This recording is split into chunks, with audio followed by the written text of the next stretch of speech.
I think they certainly should be risk-based. Companies should benefit in case they implement privacy by design. Things should be made easier on them. I think otherwise we will not see an Internet of Things. We will not see big data being used the way it could be used. So certainly there should be a risk-based approach. The idea of the risk-based approach is that the obligations/formalities of the data controllers should be proportionate with the risk generated by their data processing. In this respect, the Working Party issued on May 2014 a statement, the purpose of which was to set the record straight. This concept is not new. It is already part of the directive which is already in place. What is new in this concept is that the future EU DPO regulation integrates this approach as a core element of the new text. And in this regard, it's something which is new.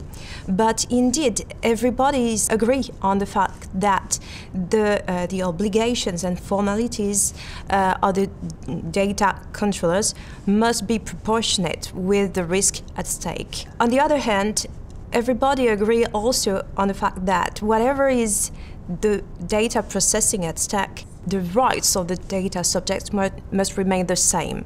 The same protection should apply. As regards the data subjects, the prescriptive approach is required. There's been quite a lively debate, certainly over the last year or so, as we've looked at the consultation and the various changes around the General Data Protection Regulation as to what sort of approach it should take. Should it be a prescriptive approach, or should it be one that's more risk-based?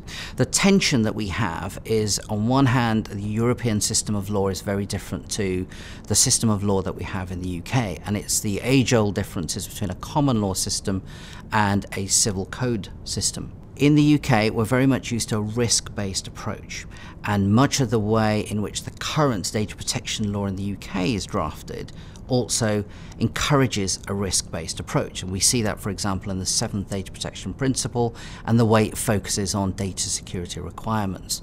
There was a big fear that the regulation and the way in which it was drafted was perhaps more prescriptive and less based on risk and principles.